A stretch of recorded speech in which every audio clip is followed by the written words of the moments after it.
Shalom adik-adik. Nah, tiba saatnya kita mau memuji dan memuliakan nama Tuhan. Kita mau bangkit berdiri. Tapi sebelumnya kita mau nanya nih, hari ini adik-adik bersukacita nggak?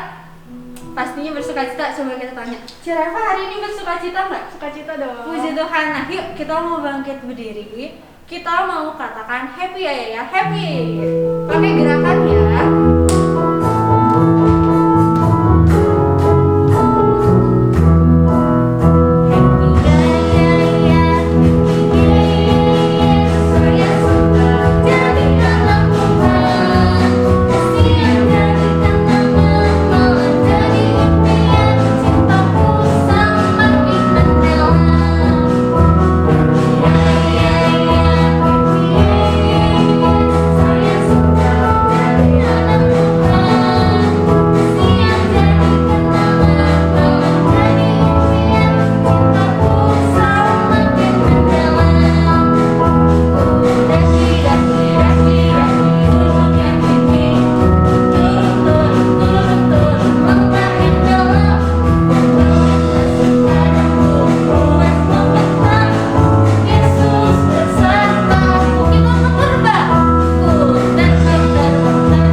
Haleluya, amin. Selamat pagi adik-adik. Nah, sebelum mendengarkan firman Tuhan, bagi adik-adik yang mau memberi persembahan, dapat men-scan barcode di layar ini melalui OVO atau GoPay. Tuhan Yesus memberkati. Dadah. Halo, selamat pagi adik-adik. Selamat datang di sekolah minggu GPPK CLC Bandung. Nah, tadi adik-adik sudah memuji dan memuliakan nama Tuhan ya. Nah, sekarang tiba saatnya kita akan mendengarkan sedikit dari firman Tuhan.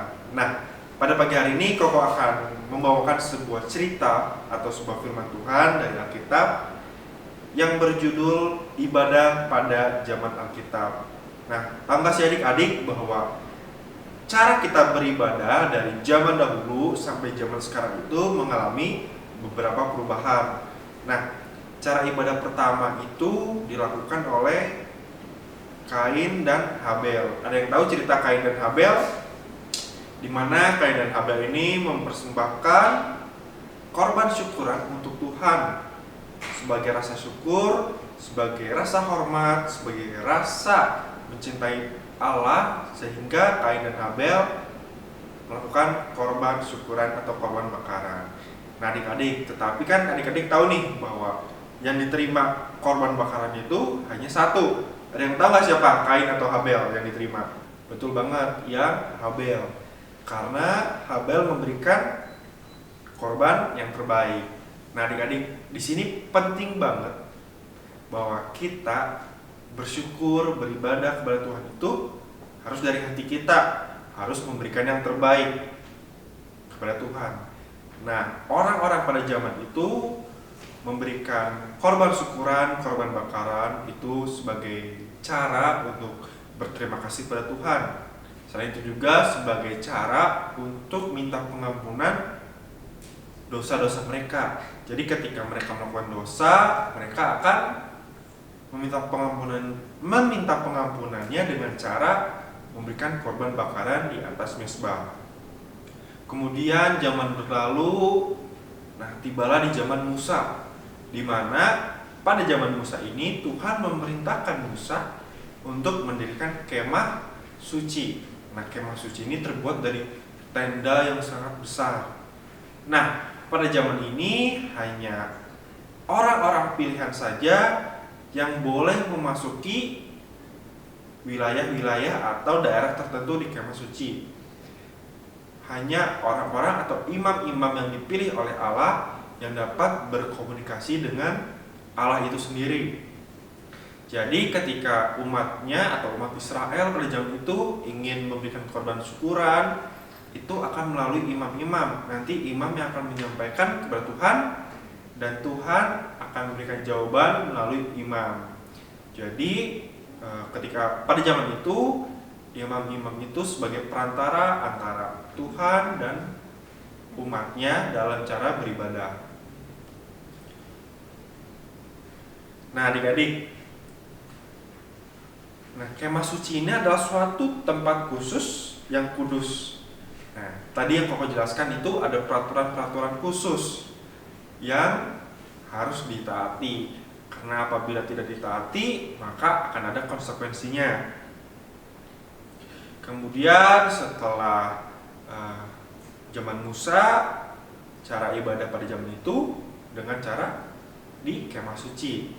Nah, zaman kembali berlalu dan masuklah ketika bangsa Israel sudah masuk ke dalam tanah perjanjian atau tanah Kanaan, di mana di tanah Kanaan ini Tuhan memerintahkan Raja Salomon untuk mendirikan atau membangun sebuah bait suci. Nah, pada saat itu juga Raja Salomon itu membangun bait suci yang sangat megah, dilapisi oleh emas-emas, perak, sangat indah untuk dilihat.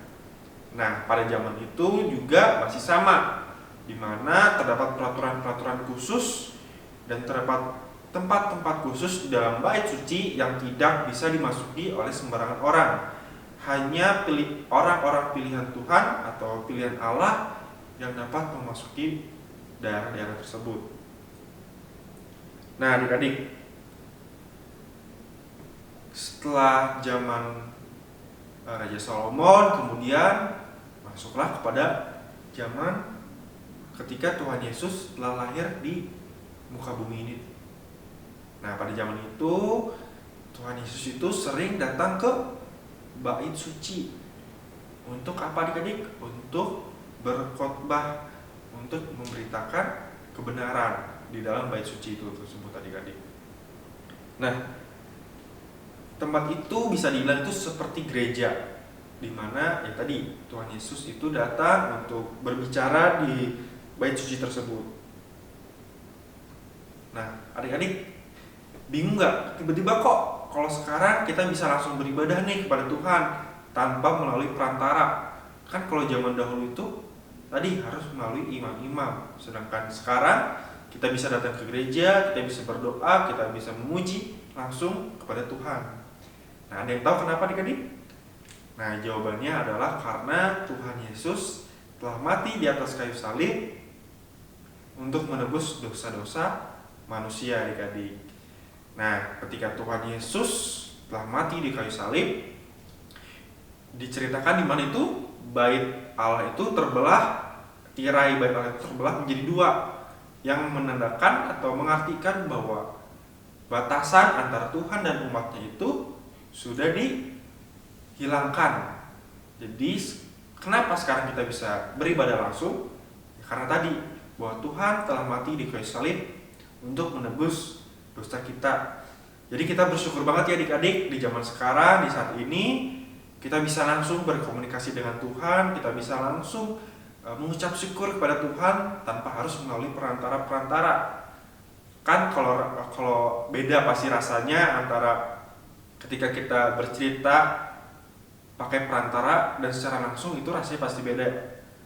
Nah, oleh sebab itu ya tadi penting bagi kita bahwa beribadah kepada Tuhan itu harus dari hati, harus dari hati kita yang terdalam, dan kita memberikan yang terbaik untuk Tuhan.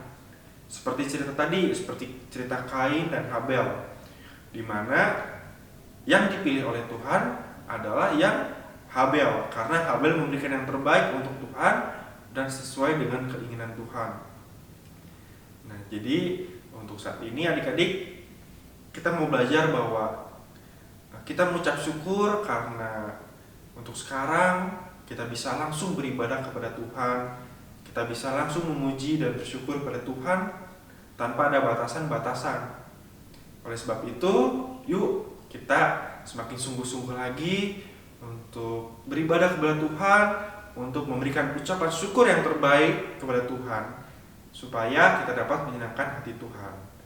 Nah, adik-adik ada ayat, yaitu di Mazmur 95 ayat 6 berbunyi, "Masuklah, marilah kita sujud menyembah Tuhan yang menjadikan kita." Nah, cerita firman Tuhan pada pagi hari ini cukup sampai di sini. Kiranya dapat menjadi rema di hati adik-adik masing-masing. Mari kita sama-sama berdoa. Lipat tangannya, tutup matanya, mari kita berdoa. Tuhan Yesus, terima kasih Tuhan, karena Engkau sungguh baik Tuhan. Engkau telah memberkati kami Tuhan, sehingga pada pagi hari ini kami semua dapat berkumpul walaupun secara online Tuhan, untuk memuji menyembah nama-Mu Tuhan, mendengarkan firman-Mu Tuhan. Tuhan, pada pagi hari ini kami belajar Tuhan, bahwa kami mau mengucap syukur Tuhan, bahwa pada saat ini Tuhan kami dapat langsung beribadah, memuji dan mengucap syukur kepada-Mu Tuhan, tanpa adanya batasan-batasan Tuhan. Terima kasih Tuhan untuk pengorbanan-Mu di kayu salib Tuhan, yang telah membebaskan kami daripada dosa Tuhan. Tuhan, terima kasih. Kiranya Tuhan, firman Tuhan pada pagi hari ini dapat menjadi rema di hati kami masing-masing. Hanya dalam nama Tuhan Yesus kami telah berdoa dan mengucap syukur. Haleluya. Amin.